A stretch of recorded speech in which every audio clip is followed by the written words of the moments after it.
About him? Yeah, a bit. Usually get back to sleep, my love. I'm fine. No, it's okay. What else is on your mind? I don't know. It seems weird, but I had one of the most vivid dreams of my life. I saw a fox on a snowy mountain, just looking confused and worried. Those eyes. I can't get those eyes out of my head.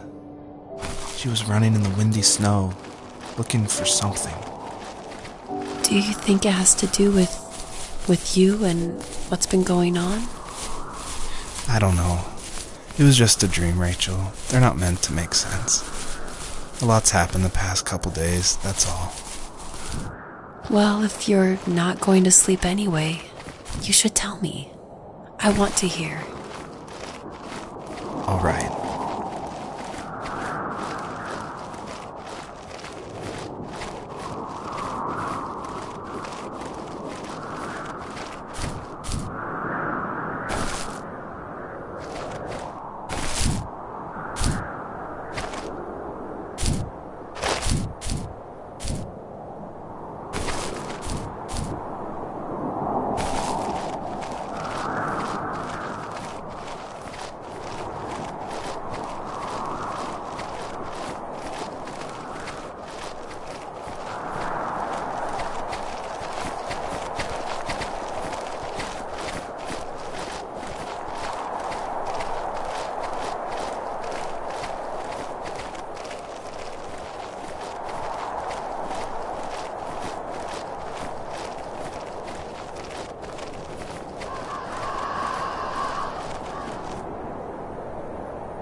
So, not far from her home, she followed that path to something unexpected.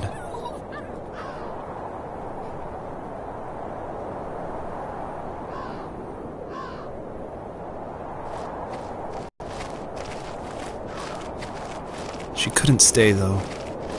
She had to find her other 2 children. So she took that path. She followed it towards something ancient. Something with answers.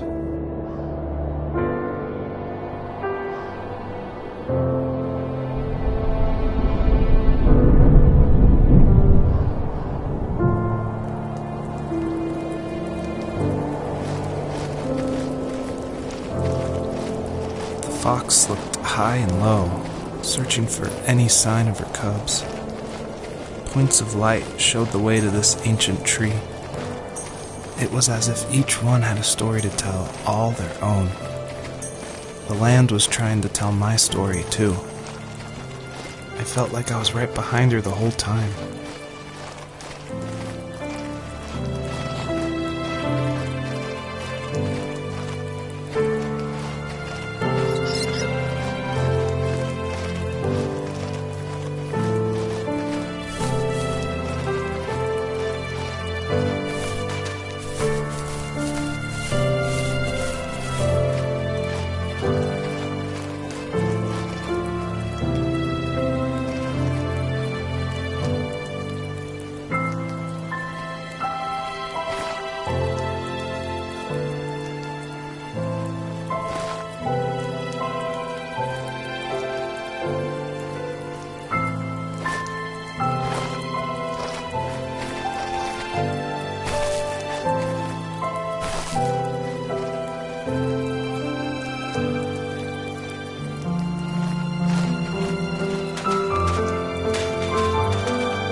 As a kid, did you ever do show and tell in your class? Yeah, I think I only did it once, when I was in the 4th grade. You know how my life was around then. I wanted to show my class what helped pass the time and distract me. So I brought a dozen paper cranes I had made.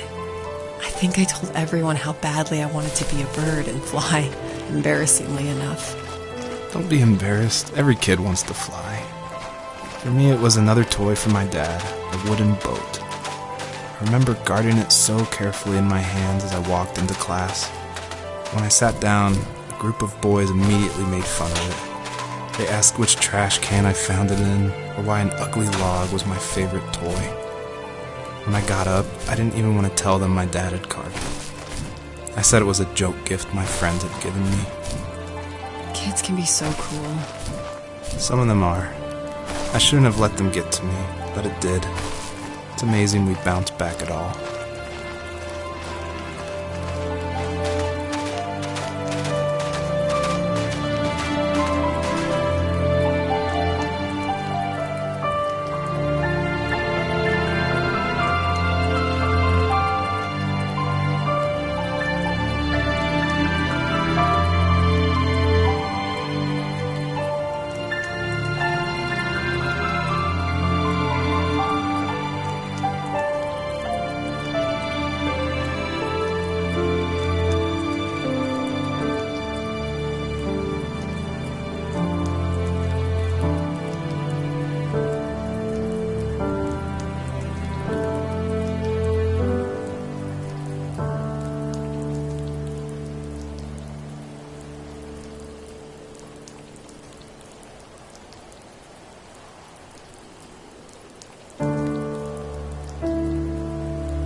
Usually those kids would leave me alone, but somehow they could tell I was different. They made fun of how far away I lived. They called my dad a sourdough. I was a blabbermouth as a kid, telling my dad stories I made up for hours. But after that show and tell, I didn't tell him much anymore. He didn't know exactly what was wrong, but his best guess was that the toys he carved weren't cool enough. He carved me a tank and tried to tell me what it was like to be in a real tank as a serviceman. I didn't know your dad was in the military. Yeah, in the army. The sad thing is that I'd pretty much forgotten until just now. There's so much I still don't know about him. I'm sorry. He knows how much you love him. You're going to see him again soon and have some closure, I'm sure.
I asked myself, why talk to anybody anyway? Why bother when I'm happy by myself? I started drawing a lot, mostly animals I saw in the woods by my home. I then imagined designing my own hideouts with things like TVs and pantries full of chips and cookies. I think that idea of leaving home and drawing blueprints started my career. I found a lot of solace in that. I'm not surprised, but I did the same thing, you know? There's something special about having a place to call your own. And now look at us. Well, if you count renting in an overpriced city. It's as close as we can get for now.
Do you remember what my dad did for a living? Wasn't he like a lumberjack? That's one way of